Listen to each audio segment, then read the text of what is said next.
கங்கை மாசரு திங்கள் கங்கை மூடி மேலணிந்தென் உளமே புகுந்த அதனால் ஞாயிறு திங்கள் செவ்வாய் புதன் வியாழன் வெள்ளி சனி பாம்பிரண்டும் உடனே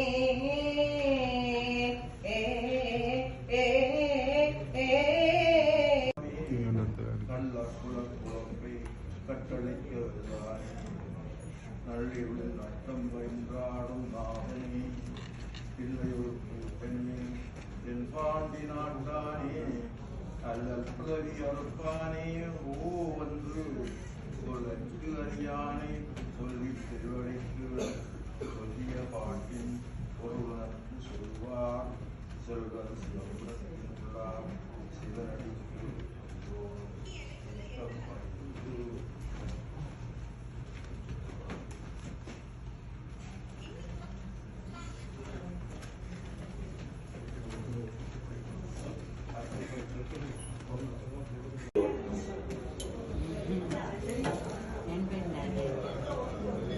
அனைவருக்கும் துயர் துடைக்கும் துறை அனைவரையும் மூலத்துயரத்தில் ஆழ்த்தி மீண்டதன் அன்புக்கு தாஸ், அறிவுக்கு தாஸ், அளவுக்கு தாஸ், பண்புக்கு தாஸ், பணிவுக்கு தாஸ், துணிவுக்கு தாஸ், கனிவுக்கு தாஸ், நட்புக்கும் தாஸ். தமிழில் உள்ள நல்ல நல்ல வார்த்தைகளுக்கு பொருத்தமான அழகிய தமிழகன் தமிழ் மகனை பெற்றெடுத்தது தமிழ் தாய். யாருக்கு பிடிக்காத உன்னை? அறிமுகமானவர், அறிமுகம் இல்லாதவர், கண்டவர், காணாதவர், சின்னவர், பெரியவர் என்ற எந்த பேதமும் இன்றி அனைவரையும் அரவணைத்து அண்ணா, தம்பி என்று அன்பு கொண்டாடிய பண்பு உனக்கு மட்டும் உரித்தானது தாஸ். கர்ணனை கதையில் கேட்டோம், நாங்கள் நிஜத்தில் பார்த்த கர்ணன் நீதான் துறை. மன்மதன் என்றாலும் எங்கள் தாஸ் தான் மன்மதன். துறை துறை நீர் உண்மையிலோர் தீர தீர சூழ்ந்தார்.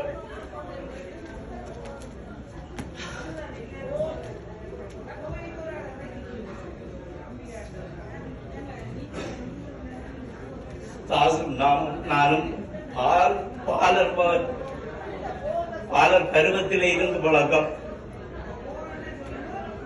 13 வருடங்களுக்கு பின்பு நான் அமெரிக்காவுக்கு வந்து சந்தித்த போது பெரிய ஒரு இளைஞராக கண்டேன். ரொம்ப சந்தோஷம் பட்டேன். எனக்கு முதல் அமெரிக்காவில் வேலை எடுத்து தந்தது தாஸ். 2000 ஆண்டு வந்தபோது $12 யாருமே அந்த அவ்வளவு சம்பளத்தில் வேலை எடுத்திருக்க முடியாது. 2000 ஆண்டு எனக்கு தாஸ் உதவிதான் எடுத்திருந்தார். அப்படி எனக்கு மட்டுமல்ல, எல்லாருக்கும் உதவி செய்யக்கூடிய பண்பான வருவார். எனக்கு தாஸ் எல்லாருக்கும் ஒவ்வொரு வகையில தான் முறை. தாசண்டா தாஸ் என்று பழக்கம், துரைண்டா துரை, தம்பி.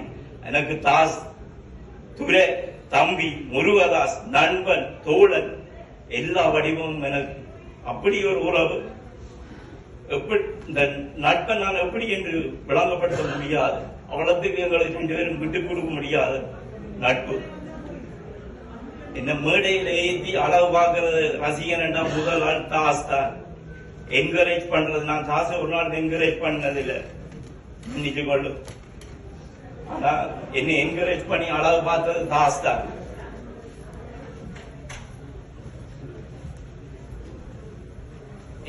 எங்களை துயர் நான் எப்படி நாங்கள் மறக்கிறது ரெண்டு எனக்கே விளங்கல. தாஸ் கடைசியா நான் போராடினது தாஸ் எங்களோட வாழ வேணும்ன்றதுக்காண்டி நான் போராடினான். தாசுக்கு தெரியும் தாஸ் எங்கேயாவது இங்க ஒரு மூலையில கேட்டுக்கொண்டு தாஸ்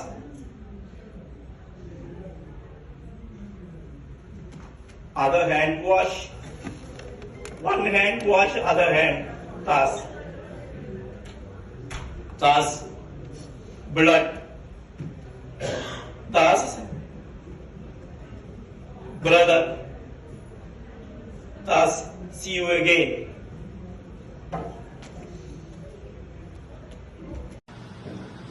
ஐந்து எனது 8 வயதில் ஆண்டு அப்போ வகுப்பு 3 படிக்கும் போது ஆட்டிப்பிள்ளை டீச்சர் பாடமிட்டுக் கொண்டிருப்பார். அந்த நேரத்தில் நல்ல அழகர் ஒரு 3 வயது பிள்ளை கூடி வந்து டீச்சர் சாப்பாடு பிள்ளைக்கு வகுப்பிலேயே வைத்து காப்பாற்றி அப்போது அரங்கமானவர் முருகதாசன். முருகதாசன் வரவன் துறையை தன்னம் தெரியவில்லை. அப்படிப்பட்ட துறையாக வாழ்ந்தவர் பலருக்கு அவரது தற்போதைய தோற்றம் தான் ஞாபகம் இருக்கும். ஆனால் அவர் ஒரு மகா கலைஞர். 90களின் ஆரம்பங்களில் நாங்கள் வலியுறுத்தல் முழுவதும் பல இடங்களில் நாடகங்கள் அரங்கேற்றிய வேளையில் துறையும் எங்களோடு மிகவும் சிறந்த நாடகங்களை வழியேற்றி நடித்து வந்தவர். கலை குடும்பத்தில் பிறந்தவர். கலை குடும்பத்தின் கடைசி வாரிசுகள். அதை பற்றி கொள்வதற்கு நான் எதுவும் ஆயுதப்படுத்தி வரவில்லை.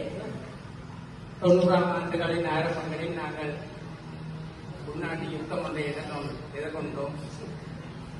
அப்போது மாணவர் அமைப்பினூடாக நாம் பத்திரிகை வித்தல், முட்டைமா குடிகள் அமைத்தல், நோயின் பங்கர்கள் அமைத்தல் போன்ற களப்பணிகளை செய்யும் வேளையில் பெங்களூரு முருகதாசன், ராகவன் ஆக்கள் தினமும் நாங்கள் வரி வழக்கு பகுதிக்கு செல்வோம். அப்போது அங்கிருந்த வேலை பணக்களுக்கு மத்தியில் முருகதாசன் பகுதிகளும் நகைச்சுவைகளும் என்ற சந்தோஷமாக நமது பணிகளை ஆற்றக்கூடியதாக இருந்தது. அதன் பின்னர் ஒரு நாள் 4 நாடகங்கள் மேடையிட்ட வேண்டி வந்தது. அதில் எல்லோரும் கலைத்து விட்டார்கள். 4வது நாடகத்தில் 3வது அங்கத்தில் நடத்த வேண்டியது 8வது அங்கத்தில் முடிந்துவிட்டு நாடகத்தை முடித்த விதவிதியை முருகதாஸ் அப்படி ஒரு நகைச்சுவையாளர். அவர் என்னை விட்டு பிரிந்து விட்டார் என்றது ஏற்றுக்கொள்ள முடியாது என்பதை நாங்கள் காணவில்லை. அவரின் பொன்னுடையை நாங்கள் காணாதல்ல. முருகதாஸ் எங்கேயோ இருக்கிறார், அமெரிக்காவில் இருக்கிறார். இந்த மாதிரி தான் ஒரு நினைவு. அவர் இறந்ததென்றால் இந்த உடலை பார்க்க வேணும், தொட்டு வணங்க வேண்டும். அப்படி எதுவும் இல்லை. ஆனால் இறந்து விட்டதாக சொல்கிறார்கள். மாதத்தில் ஒரு தரம் என்றால் அவரோடு கதைப்பது வழக்கம். சென்ற பிறந்த நாள் 2ஆம் மாதம் 25ஆம் தேதி அவரது பிறந்த நாள். அதற்கு ஒரு வாழ்த்து போட்ட போது அப்போது சொன்னார், 15 களிப்பட்டி பார்த்து விட்டார்கள், இன்னும் ஒன்றும் கண்டுபிடிக்கப்படவில்லை என்று. அதன் பின்னர் எனது வயோதிகம் மற்றும் நோய் காரணமாக ஒரு 10 நாட்களாக நான் அவரோடு எந்த தொடர்பும் இல்லை. குறுஞ்செய்தி அனுப்புவது இலகு என்பதாக குறுஞ்செய்தி அனுப்பியிருந்தேன் வாட்ஸ்அப் மூலமாக. அது அவரது தொலைபேசியை போய் அடைந்திருந்தாலும் அவரால் பார்க்கப்படவில்லை. அதை பார்க்காமலே அவர் வந்துவிட்டார். பெருமாள் விசுவத்தன் இயலவன் பாதாள விண்ணங்களில் அவர் சரணடைந்து விட்டார். எங்கள் முருகனுக்கு அவர் சிறைந்த சேவைகளாக பெரியன. அது எல்லோருக்கும் தெரியும், அதை நாங்கள் சொல்ல வேண்டியதில்லை. அதே போன்று நண்பர்களுக்கான அவரது உதவிகளும் மிகவும் அதிகம். பலர் அவரிடம் நன்றி கடன்பட்டவர்கள், அதில் நானும் ஒருவர். ஒருவரால் வாழ வேண்டும் என்று நினைத்தவர், பலவித வாழ்க்கையை பலவிதமாக அனுபவித்து சந்தோஷமாக வாழ நினைத்தவர். அவரை வாழ விடாமல் இந்த விதி செய்திருக்கிறது.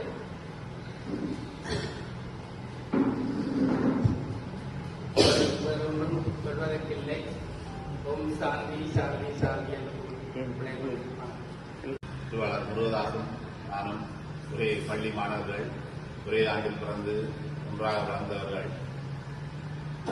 நிறைய குடும்பத்தனங்கள் உள்ள ஒரு நாங்கள் படிக்க நேசரியில அண்ணாதன் என்ற நேசரியில ஆரம்ப கல்வியை நாங்கள் படிக்கிட்டு இருந்தோம். ஏழு வரைக்கும் ஒன்றா படித்தினாங்கள். நாங்கள் பண்ணாமையினால ஆரம்ப கல்வியை படிக்கும் வரைக்கும் பாடசாலையிலேயே டீச்சராக கடமையாற்ற காலத்தில் பாடசாலையிலேயே டீச்சரோட நல்ல ஒட்டா இருந்து சில வழியில் தாய்ப்பாலோட பாடசாலை பருவத்தில் கூட தாயார் கொடுத்துருக்கு. அப்படி வளர்த்தது. கடைசி மகன் நல்லபடியால தாயார் நல்ல செல்லமா பள்ளிக்கூடத்தில் கூட அவருக்கு தனியான வீட்டு கவனிப்போட தாயார் வந்து பார்ப்பான். அப்படியா வளர்த்த அந்த அழகிய திருமணியை கொண்டவர். உண்மையிலே சொல்ல போனால் அவருக்கு வித்தியாசமான தோற்றப்பாடு, அதையும் கவர்ந்திருக்கக்கூடிய ஒரு கவர்ச்சிகரமான தோற்றப்பாட்டுடையவர். அவருடைய குடும்பத்திலே சிறார்களுக்கு விளங்காத நினைக்கிறேன். குடும்பத்திலே 3 பெண் சகோதரங்களும் 2 ஆண் சகோதரங்கள் இருக்கிறார். 6வது ஆளாக இவர் பிறந்த கடைசி பிள்ளை. எங்களோட படிக்க எல்லாம் ஓடி தெரிவார். எல்லா ஆக்டிவிட்டிஸிலும் ஆர்கட்டிக்காரனா இருந்தவர். அந்த நாளையில மோட்டர் சைக்கிளோ அது ஒன்றும் இல்லை, சைக்கிளில் தான் ஓடிக்கிறது. சைக்கிளில் முன்னுக்கு பின்னுக்கு ரெண்டு எல்லாரும் நீட்டி கொண்டு இந்த உள்ள பெருக்கள் எல்லாம் ஓடி தெரிவோம். டியூஷன் எடுக்க போய்க்க இந்த பனவழி, அதாவது சத்தியகாட்டுக்கு இந்த பனவழி கலட்டு வழி எல்லாம் ஓடி திரிந்து எல்லா இது அதோட சேர்ந்து போராட்ட காலங்கள்ல முதல்ல எங்கட வகுப்பாக்களுக்கு முதல்ல மோட்டர் சைக்கிள் ரெண்டாங்க, கார் ரெண்டாங்க, என்ன எடுத்து ஓடினது முருகதாஸ் தான். அந்த வழியில டீச்சர் கடைசிக்குள்ள இந்த வழி அது ரெண்டு சரி அந்த வழியா வளர்ந்தது. முதலாவது தப்போத்த சாதாரண தரங்களை பண்ணாமை என்ற அந்த கல்வியை கற்றுட்டு உயர்தரம் படிக்க முதல்ல மானிப்பேட்டூர்ல வந்து படித்தவர். நான் முண்டா படிக்கிறாங்க. வேற பாடத்தை சப்ஜெக்டை தெரிவு செய்து வட்டி நிலையும் உயர்தரத்தை படிச்சது கேட்கதான். இந்த 94ஆம் ஆண்டு இடப்பெயர்வுகள் வந்தா பிறகு அதை அப்படியே இடம்பெயர்ந்து அப்படியே போய் போராட்ட காலங்களில் இந்த போராட்டத்திலும் வித்தியாசம் இந்த மாதிரி நிறைய பங்களிப்புகள் செய்திருக்கிறார். போராட்டங்களோட காலத்தில் அளவாக வந்து நிறைய பங்கு பெற்றது. பிற்கள வீரர்கள் எல்லாம் நிறைய நிறைய செய்திருக்கிறார். அப்ப அந்த வகையில் அவர் செய்து கொண்டு வரைக்கும் வெளிநாடு போக வேண்டிய அவருக்கு வெளிநாட்டு எல்லாரும் வெளிநாட்டுக்கு போன பிறகு அவர் நானும் வெளிநாடு போகணும் வந்து எங்களோட ஊர்லேயே ஒரு ஆளை அந்த சந்திரசேகரன் அரங்காவை திருமணம் செய்து வெளிநாட்டுக்கு சென்று அங்கேயும் சந்தோஷமா வாழ்ந்து கொண்டிருந்த காலத்தில் எங்களுக்கு நிறைய உதவிகள் அடிக்கடி நட்பு என்ற ரீதியிலே அடிக்கடி வருவேன். எல்லா நண்பர்களும் சில பேர் புறத்துக்கு வராவே இருக்கிற கொள்ளினோம் அப்படி என்று இல்லை. அடிக்கடி வந்து எங்களை சந்திப்பார், நடுவே போர் எடுத்து கதைப்பார். அப்படி அந்த பெற்றோரமே விட்டு கொடுக்க இல்லை. என்ன வச்சான் என்ன ஒன்று கடந்த நாட்டம் எனது பிறந்த நாளுக்கும் வந்து இங்கே வீட்டை கூட இந்த வந்து வாழ்த்து தெரிவித்த ஒரு நண்பன் அந்த பெரிய கிடைக்க முடியாது. எங்களோட கலமன்றத்தை பொறுத்த மட்டும் கலமன்றத்தும் 1989ஆம் ஆண்டு ஆரம்பிக்க நிறைய மன்றத்துடைய உண்ட கூடியிருந்தது. அதில் ஒரு ஆள் நாடகங்கள் நடக்கிறது, அதெல்லாம் கட்டிக்காரன் இந்த துப்பாக்கியோட நடிக்கிற அப்படியா நாடகங்கள்ல சரியா இருக்குது. ஒரு முறை எனக்கு நல்ல ஆம்பளைக்கு 4 15 மணி போல சங்குவேதி வழிக்கில்லாத போயிட்டு அது இடத்த மோட்டு ஜெயிக்க நின்று இந்த நேரத்துல பேய் இருக்கிறான்னு சொன்னாச்சு.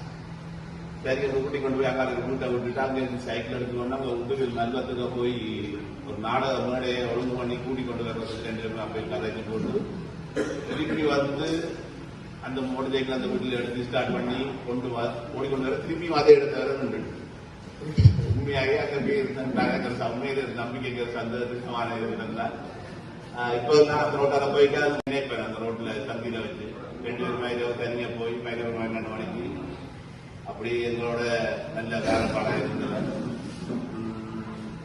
இன்றைக்கு எல்லாரையும் விட்டுட்டு அவருக்கு ஒரு கொடிய நோய் ஒன்று வந்ததால அல்லது தாயார் செல்ல மகனை தன்னோட கூட்டிக் கொண்டு போயிட்டாரு உதவியில என்னோட படிச்சாக்கல்ல இவர் 3வது ஆள இறைவதம் அடைஞ்சிருக்கிறார். முதலாவது எங்களோட ராகவன் இடம் அப்படியே காணையில் நான் நினைக்கிற நாள் இறைவதம் தான் அடைஞ்சிருக்க வேண்டும் வந்து அடுத்த என்னுடைய கூட இருந்த நண்பன் சந்திரதாசா இப்போ 3வது ஆளாக எங்களோட முழுவதாசு நாங்கள் உங்களோட கட்சியில் நாங்கள் ஒன்றா படித்தாக்களுக்கு நாங்கள் கலந்திருக்கிறோம். அவருடைய மற்றது அம்பாட்டம் இப்படியான பணிகளை செய்ததோட கோவிலுக்கு நிறைய திருப்பணிகளை செய்திருக்கிறார். உண்மையில நல்ல உள்ளம் கொண்டவர். இதையும் பரம்பரா பகுதியாக இருப்பார். அதுதான் முக்கியமாக இருக்கிற இது என்ன மச்சானது கவட்டி அகம்பான் சரி என்ன முடிஞ்ச ரங்கக்கூடிய போராட்ட காலத்தில் இருந்தாலும் எண்ணத்தில் இருந்தாலும் அமைக்காரன் நாராயணன் ராவை பார்த்துட்டு சொல்லி முன்னுக்கு போகக்கூடிய ஆள். அப்படியான இதுகள் ஒரு நல்ல உள்ளத்தை நாங்கள் வளர்ந்திருக்கின்றோம். அவருடைய ஆத்மா சாந்தி அடைய வேணும்னு சொல்லி எல்லாம் இறைவனை பிரார்த்தித்துக் கொண்டு எனது சிற்றியை முடித்துக் கொள்கிறேன். நடராஜா முருகதாஸ் அவர்களினுடைய ஆத்மா சாந்தி அடைய எல்லாம் வல்ல எங்களுடைய பரம்பொருளாக இருக்கின்ற விசவந்தனை வேதவனை வேண்டி அவருடைய இந்த அஞ்சலி நிகழ்விற்கு வருகை தந்திருக்கின்ற நண்பர்கள் மற்றும் உறவினர்கள் மற்றும் இந்த அம்பாள் கலைமன்றத்தினுடைய நிர்வாகத்தினர்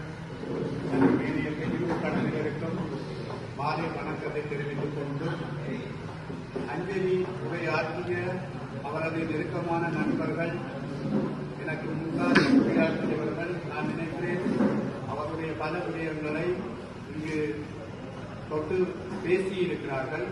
அவர்கள் முருகதாஸ் அவர்களுடன் மிக நெருக்கமாக பழகிய நண்பர்கள் என்ற வகையில் அவர்கள் பல விடயங்களை இங்கு குறிப்பிட்டிருக்கிறார்கள்.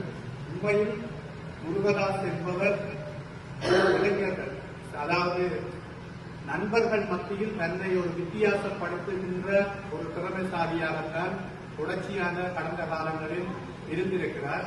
அது ஒன்று அவருடைய உடல் தோற்றம் ஒரு காரணம், அதாவது அவர்களுடைய செயற்பாடுகளும் இன்னொரு காரணம். அந்த வகையில் ஆட்சிப்பிள்ளை டீச்சருடைய குடும்பம் உண்மையிலேயே அவருடைய தந்தையாருடைய பெயர் அனைவருக்கு தெரியாது. ஆட்சிப்பிள்ளை டீச்சருடைய மகன் என்று சொன்னால்தான் எல்லோருக்கும் தெரியும். அப்படியான ஒரு ஆசிரியருடைய மகனாக இருந்து பல்வேறு துறைகளில் நான் நினைக்கிறேன் அம்பாள் கலைமன்றத்தில் ஆரம்ப காலங்களில் நாடகத்துறை மாத்திரமல்ல, அவர் இந்த ஓகன் வாசிப்பதில் ஒரு சிறப்பு தேர்ச்சி பெற்ற ஒருவர். எந்த இடங்களிலும் அந்த கருவிகளை வாசிப்பதில் அல்லது மத்தளம் அடிப்பதில் அல்லது தபையிலா அடிப்பதில் எல்லாம் அதில் ஒரு ஆர்வம் கூடுதலாக இருக்கிறது. அந்த நேரங்களில் நான் நினைக்கிறேன் கவிதாஜி இசைக்குழுவை சார்ந்தவர்களுடைய அந்த இன்ஸ்ட்ருமெண்ட்ஸ்களை பெற்று அவர்களை வாசிப்பதை நாங்கள் நேரடியாக காணக்கூடியதாக இருந்தது. நாடகத்துறையிலும் தன்னுடைய சிறப்புகளை வெளிப்படுத்தி இருந்தவர். அப்படியான ஒரு கலைஞன் வெளிநாடு சென்று நிதிகளை சேகரித்து பல நெருக்கமான நண்பர்களுக்கு உதவி செய்வதற்கு அப்பால் எங்களுடைய முருகன் ஆலயத்திற்கும் அவரால் உயர்ந்த ஒரு பெரிய உதவி செய்திருக்கிறார். அது மாத்திரமல்ல, அவர் நீண்ட காலம் இருந்து பல உதவிகளை செய்திருக்கக்கூடிய வாய்ப்புகள் இருந்திருக்கும். ஆனால் துரதிருஷ்டவசமாக அவருக்கு ஒரு கொடிய நோய் வந்திருக்கிறது. அந்த நோய் நான் நினைக்கிறேன் இந்த உலக நாடுகளில் மருத்துவம் அதிகமாக வளர்ந்த நாடாக இருக்கிற அமெரிக்காவிலேயே அதை கண்டுபிடிக்க முடியாத ஒரு நிலைமை ஏற்பட்டிருக்கிறது என்று சொன்னால் அது ஒரு மிக கொடிய நோயாகத்தான் அங்கு இருக்க வேண்டும். ஆகவே ஒரு மனிதன் பிறக்கின்ற போது அவனுக்கான இறப்பு அங்கு தீர்மானிக்கப்படுகிறது. ஆனால் இறப்பு எப்பொழுது என்றுதான் யாருக்குமே தெரியாமல் இருக்கிறது. அவ்வாறான ஒரு சூழ்நிலையில் வாழக்கூடிய பல காலங்கள் இருந்தும் நண்பர் முருகதாஸ் அவர்களை கடவுள் அழைத்திருக்கிறார். ஆகவே அவர் தொடர்பாக பல விடயங்கள் பேசலாம், பேசுவதற்குரியவர்கள் இருக்கிறார்கள். அவருடைய அந்த ஆத்மா சாந்தி அடைய வேண்டும். அவருடைய அந்த செயற்பாடுகள் இந்த மண்ணில் தொடர்ச்சியாக ஏனையோர்களால் முன்னெடுக்கக்கூடியவாறு அமைய வேண்டும். தலைமன்றத்தின் தொடர்ச்சியான பங்களிப்புக்கு ஏனையோர் பங்களிக்க வேண்டும் என்று கூறி அவருக்கு இந்த நிகழ்வை ஏற்பாடு செய்த தலைமன்ற பன்னாட்டு அம்பாள் தலைமன்ற நிர்வாகத்தினருக்கும் இதை ஒழுங்குபடுத்திய நண்பர்களுக்கும் நன்றி கூறி விடைபெறுகின்றேன். நன்றி, வணக்கம். எல்லாம் வல்ல எம்பெருமானை சிறந்தாட்டி படைத்து தலை கொடுத்தும் கலை காக்கும் அம்பாள்களை என்ற குழுமத்தினரே, இந்த துன்பியல் நிகழ்விலே கலந்து கண்ணீர் மழையை சொரிய இருக்கின்ற அன்பு நண்பர் முருகதாஸின் பாசமிகு உறவுகளை அனைவருக்கும் இந்நேர வணக்கம். உண்மையிலே முருகதாஸை பற்றி கதைப்பதென்று சொன்னால் நாங்கள் மணிக்கணக்காக கதைத்துக் கொண்டு போகலாம். என்னை பொறுத்த மட்டிலே அண்ணன் துரை அவர்கள் எங்கள் பன்னாக இளைஞர்களிலே ஒரு நவரச நாயகன், ஒரு சகலகலா வல்லவன். நான் நினைக்கிறேன், நான் பன்னாகம்மை கண்டாலே படித்த காலங்களிலே வெள்ளை செட்டு நீல காச்சட்டை போட்ட காலங்களிலே அயன் பண்ணி போடுவதில்லை, தோய்த்து விட்டு அதை உதறி அணிந்து கொண்டு செல்லுவோம். எனக்கு இந்த உடுப்பு அயன் பண்றதை கற்றுத்தந்தவன் அண்ணன் முருகதாஸ் அவர்கள். நான் என்றைக்கு வட்டி இந்து கல்லூரிக்கு காப்போது உயர்தரத்துக்கு போனேனோ அன்றைக்கு என்னை நேரடியாக கூப்பிட்டு,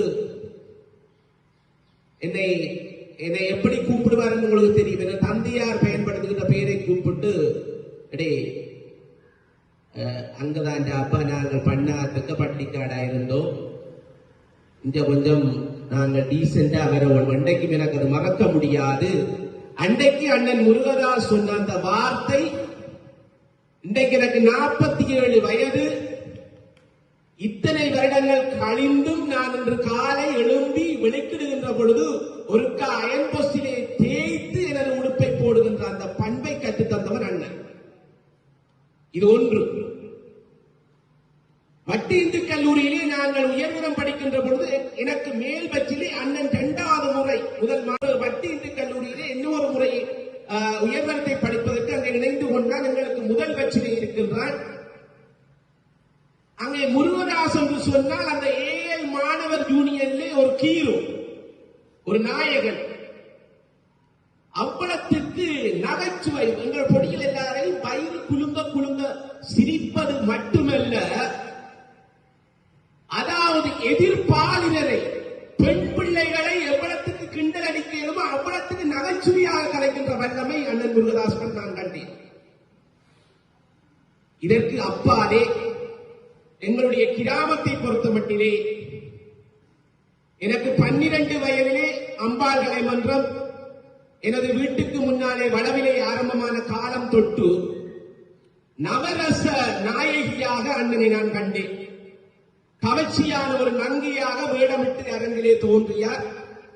அதற்கு பின்னால் எனக்கு வாழ்க்கையிலே மறக்க முடியாத சம்பவம், எங்கள் யாழ்ப்பாணம் தேசிய கல்வியல் கல்லூரியுடைய உபபீடாதிபதி தனபாலன் ஆசிரியர் அவரிடம் சென்று நாங்கள் ஒரு முல்லைமணி எழுதிய ஒரு பண்டாரவன்னியன் புத்தகத்தை வாங்கியது அம்பாள் கலை மன்றத்திலே அந்த நாடகத்தை அரங்கேற்றினோம். இன்றைக்கும் வாழ்க்கையில மறக்க முடியாத சம்பவம். அதிலே நான் பண்டார வன்னியனாக வேடமிட்டேன். அங்கே நாங்கள் போட்ட எல்லா வேடத்துக்குள்ளையும் பிரியலான ஒரு வேடமாக உண்மையான அதே பாத்திரமாக அங்கே தோன்றியவர் என்று சொன்னார் அண்ணன் முருகதாசன். அது மறக்க முடியாது. அந்த வேட அமைப்பு, பொருத்தப்பாடு, சொற்பிரயோகம். பண்டாரவண்ணா வெள்ளக்கார அற்றத்துறை அந்த வசனம் இன்றைக்கு காதுக்குள்ளே அப்படியே ஒரிஜினலாக பிரியலான வெள்ளைக்காரனாக தனது முடிக்கு செம்படை முடி கட்டினதுதான் அங்கே வெள்ளைக்காரனாக அந்த அரங்கிலே தோன்றி எங்களை மகிழ்வித்தார் அண்ணன் முருகதாஸ் அவர்கள். அதற்கு பின்னாலே அவருடைய வெளிநாட்டு பயணத்திலே எனக்கு தொடர்புகள் குறைவாக இருந்தது. மீண்டும் நான் வெளிநாட்டிலே இருக்கின்ற பொழுது எனக்கு அதிகம் தொலைபேசி எடுத்து என்னை வேலை செய்யாமல் கதைத்தவர்களே அண்ணன் முருகதாஸ் ஒரு ஆள்.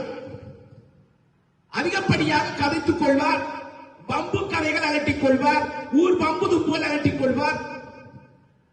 திருப்பி நான் ஒரு நிதி சேகரிப்பு விடயத்திலே ஈடுபட்டு விட்ட பொழுது அவருடைய ஒவ்வொரு நாளும் மச்சான் ஆராட்ட எவ்வளவு காசுனா நான் உடனடியாக வாட்ஸ்அப்ல அவருக்கு அனுப்புவேன். அப்படியான தொடர்பாடு இருந்தது. அதற்கு பின்னாலே நினைக்கிறேன் இந்த வருஷம் 2ஆம் மாதம் நினைக்கிறேன் நானும் திருவாளர் பாஸ்கர் அவர்களும் எங்கள் புச்சந்தியில் இருந்த வேளை யாரோ அவருடைய நண்பர்கள் கயஸ்தானிலே வந்து முருகதாசுடைய வீடு எது என்று விசாரித்தார்கள். அப்பொழுது என்னோடு நண்பர் பாஸ்கர் அவர்கள் அந்த இடத்திலே நின்றார். அவர்கள் விசாரித்து நான் அவர்களுக்கு விளக்கத்தை கொடுத்து என்னுடைய தொலைபேசி நம்பரை வாங்கி கொண்டு போனார்கள். திருப்பி அவர்கள் எனக்கு டெலிபோன் எடுத்து எப்ப வருவார் என்று கேட்டதனாலே நான் அண்ணன் முருகதாசுக்கு தொலைபேசி எடுக்க வேண்டிய தேவை வந்தது. நினைக்கிறேன் 2ஆம் மாதம் அளவு 2ஆம் மாதம் நடுப்பகுதியாக இருக்கும் நினைக்கின்றேன். அப்ப கொஞ்சம் அவருடைய வளமையான உரையாடல் இல்லை. சொல்லுடா அப்பா, நான் ஆஸ்பத்திரியில் இருக்கிறேன்டா, நீ அவன் வந்தால் ஆன்சர் பண்ணாத, அவன் டெலிபோனுக்கு ஆன்சர் பண்ணாத, நான் வருத்த முடிய நாட்டுக்கு வருவேன். இன்றைக்கும் அண்ணன் முருகதாஸ் அவர்கள் அந்த நாட்டு பெற்றோடு எங்கள் ஊர் பெற்றோடு வாழ்ந்தார் என்பதற்கு அந்த வசனம் ஒரு எடுத்துக்காட்டு. நான் வருத்த முடிய நாட்டுக்கு வருவேன், நான் வந்து அவர்களோடு அந்த பிரச்சனையை நேரே கையாளுகிறேன், நீ அந்த நம்பருக்கு ஆன்சர் பண்ணாதே என்று அவர்களுக்கு தெரிவித்தார். இன்னும் எத்தனையோ விடயங்களை கதைக்கலாம்.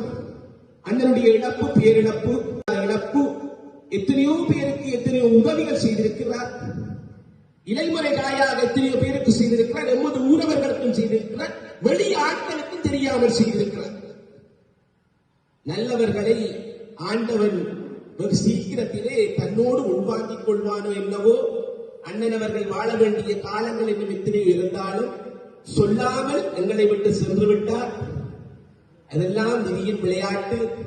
எம்பெருமான் காளியாட்சியும் எம்பெருமான் முருகப்பெருமானும் அண்ணனுடைய அந்த செய்திகளை நினைவு கூர்ந்து அண்ணனை ஆயுள் பூராக இந்த மண்ணிலே நிலைபெற அவருடைய பெயர் நிலைத்திருக்க அருள் புரிய வேண்டும் என்று வேண்டி வாய்ப்புக்கு நன்றி கூறி விடைபெறுகின்றேன். நன்றி, வணக்கம். சொல்வதற்கு ஒரு விடயம் இல்லை. நான் இந்த வேலை சிவத்திரி முருகமூர்த்தி கோவில் கும்பாவாசம் நடந்த சமயம் கோவிலுக்குரிய கலசத்தை தான் இங்கே கொண்டு வந்து சேர்த்தார். அப்பொழுது கும்பாவாசம் எல்லாம் முடிந்து நானும் எனது இகனும் தவலிங்கம் மதவிடம் அன்னதான மண்டபத்தில் கூட்டிக் கொண்டு வைத்து கோவில் வீதி உள்வீதி இந்த பள்ளத்தில் கிடக்குது, இதை நீதான் நிவர்த்தி செய்து தர வேண்டும் என்று சொன்ன பொழுது எந்தவித மறுப்புமின்றி நான் இதை மச்சான் முடித்து தருவேன் என்று விடப்பட்டும் என்று சொல்லி அந்த வேலையை முடித்து தந்ததற்கு நாம் இன்றைக்கும் அடிமையாக இருக்க வேண்டிய கட்டமாக இருக்கின்றது. அதோடு நான் எனக்கு கர்த்தமாக இயலாத இருந்த சமயம் நான் கொரோனாவால் பாதிக்கப்பட்டு கொரோனா சொல்லி காமராஜருக்கு மேலே இருக்கிறேன். ஒரு தடவை வந்து சந்திக்காதே, என்னிடம் போன் விடுவா இருந்தது, இன்னி ஒரு தடவை வந்து பார்க்கிறேன். அதே நேரத்தில் எனக்கு ஒரு 12 மணி போல போன் வருது, மச்சான் நீ கடுமையா இருக்கிறியா மச்சான், காசு 1 லட்சம் போட்டு விடுறேன், நீ அதை எடுத்து மச்சான் இந்த வைத்திய செலவை பார்த்துக்கொள்ளு. நான் அப்பொழுது அவருக்கு சொன்னேன், மச்சான் இந்த வசனம் கொண்டு சொன்னதுக்கான எனக்கு அப்படி தேவை ஏற்படும் பொழுது நான் உன்னுடன் தருவேன் என்றுதான் நான் அவருக்கு ஒரே ஒரு வார்த்தை சொன்னேன். அப்படிப்பட்ட இடம் நண்பர் ஒன்றாக படுத்து உதவி விட்டு வாழ்ந்தார்கள். அவரின் இழப்பு என்னால் தாங்க முடியாமல் போயிட்டு அன்று இரவு என்னால் ஒரு கண் நிற்கிற கூட தர முடியவில்லை. அப்படி துடித்து ஒவ்வொருத்தருக்கும் போர் எடுத்துக்கள் என்ன நடந்தது அடுத்த பிரதீப் இருக்கிறார், பிரதீப் போர் எடுத்து என்ன ஒரு ஞாபகம் பேருக்கு என்ன உண்மையான சம்பவம் ஊர்ஜிதப்படுத்தியில் அது வட்டமாக எனக்கு. ஆகவே அவர்கள் இழப்பு தாங்கிக்கலாமல் நேற்றும் என்ன செய்ய வேண்டியவரையோ வடக்கம்பரையில் வாழைகளை கட்டி இதை கட்டி அவருக்கு என்ன மரியாதை செய்ய வேண்டியது அந்த வேலையாத்திலே என்னால் செய்யக்கூடிய வேலையை நான் செய்தது எனது விளங்கிய குற்றம் அவன் செய்த நன்றியையும் இன்னும் மறக்கிற அளவுக்கு இருக்கு. நன்றி, வணக்கம். சிவதாசன் அவர்கள் என்னுடைய இயல்பு என்னுடைய அவளை தொடர்பில்லை. இருந்தாலும் அவருடைய தாயார் அடிக்கடி சொல்லுவர், அறத்துப்பாதை பற்றி மிக தெளிவாக சொல்லுகிற ஒரு ஆசிரியராக நான் ஆட்சிப்புடர் ஆசிரியரை கண்டிருக்கின்றேன். அவர் நல்ல சிந்தனையோடு தான் எப்பவும் இருந்திருக்கின்றார். கடைசி காலத்தில் கூட அவருடைய சிந்தனைகள் தான் நான் நினைக்கிறேன் அவருடைய மகனுக்கு வந்து அவருக்கும் அந்த உதவி செய்கின்ற மனப்பான்மை வளர்ந்திருக்கின்றது. எனக்கு தெரியாத பல சேவைகள் இந்த வட்டப்புற கூடாக இருக்குது. இப்ப மதச்சேரியில் இருந்தால் நானே நிறைய விடயங்கள் அறிந்து கொண்டிருக்கின்றேன். இந்த வெண்ணிலவன் பூங்கா கூட அவராலே ஆரம்பிக்கப்பட்டது. பிற்பட்ட கால பகுதியில் அவருடைய சகோதரி அதை செய்து தர முன்வந்தார். அது ஏதோ காரணங்களால் தடங்களானது. அது மட்டுமல்ல, ஏற்கனவே பல விடயங்கள் சொல்லிவிட்டு போயிருக்கார்கள். அதனை நான் திருப்ப சொல்வது அவ்வளவு அழகில்லை. உங்களுக்கு நேரமும் கஷ்டமே இருக்கும். அவர் பாடசாலைக்காக இருக்கலாம், மற்றது எங்களுடைய பாதிக்கப்பட்ட மக்களுக்காக இருக்கலாம், எங்களுடைய இனத்துக்காக இருக்கலாம், ஒவ்வொரு விடயங்களிலுமே முக்கியமான இடங்களில் எல்லாம் தன்னால் முடிந்த பங்களிப்பை செய்திருக்கின்றனர். கார்னரை சேர்ந்த தியாகராசா மகேஸ்வரன் எவ்வாறு சேவை செய்து கொண்டிருக்கின்ற பொழுது இறந்து அந்த தமிழ் சமூகம் அவர் இன்னும் இருந்தால் செய்திருப்பார் என்ற ஒரு எண்ணத்தோடு விட்டு சென்றதோ அதே போலதான் பன்னாகத்திற்கும் திருவாளர் அமரர் முருகதாசன் அவர்கள் இறப்பு. அவர் இருந்திருந்தால் இன்னும் நிறைய விஷயங்களை செய்திருப்பார். ஆனால் அப்படியான ஒரு மனப்பான்மை கொண்டவர். அந்த உதவி செய்கின்ற மனப்பான்மை என்பது எல்லோருக்கும் வருவதில்லை. நிறைய பேர் இன்றைக்கு எங்களுடைய சமூகத்தில் தட்டி கழிக்கின்றவர்கள் தான் கூடுதலான ஆட்கள் இருக்கிறார்கள். விரல் விட்டு எண்ணக்கூடிய ஒரு 3% தான் இந்த முருகதாசன் அவர்கள் வருகிறார்கள். மிக 97% நாங்கள் பெரிய அளவில் எதிர்பார்க்கிறார்கள். சிறிய பங்களிப்புகளை நல்கிறார்கள். என்றாலும் இவர்களை போன்ற ஆட்கள் தான் பெரிய திட்டங்களை இன்றைக்கு கூட நாங்கள் கோயிலுக்கு ஒரு குறிப்பிட்ட திட்டத்துக்கு 1 கோடிக்கு மேற்பட்ட நிதியை வழங்க இருந்திருந்தார். ஆனால் அந்த திட்டம் அவர் இல்லாத காலத்தில் நிறைவேற்றப்பட முடியாது இருக்குது. ஆனால் அது அவர் ஊடாக அவருடைய ஆத்மா வேறு யாக்களூடாக வடிவாக இருந்தாலும் அவருடைய அந்த எண்ணம் நிறைவேறும். அந்த தூய ஆத்மாவுடைய எண்ணம் அந்த ஆத்மா இல்லாட்டிலும் வேறு ஆத்மாக்கள் புகுந்து அந்த வேலைத்திட்டத்தை நிச்சயமாக அவர் நிறைவேற்றுவார் என்று நம்பி விரைவேற்றுக் கொள்வேன். நன்றி, வணக்கம். முருகதாசன் அவர்களின் அஞ்சலி நிகழ்ச்சி வந்த அனைவருக்கும் நன்றி செலுத்திக் கொண்டு மற்றும் இந்நிகழ்வை ஒழுங்கமைத்த அறிஞர்களுக்கும் நன்றி தெரிவித்துக் கொண்டு இந்நிகழ்வை நிறைவு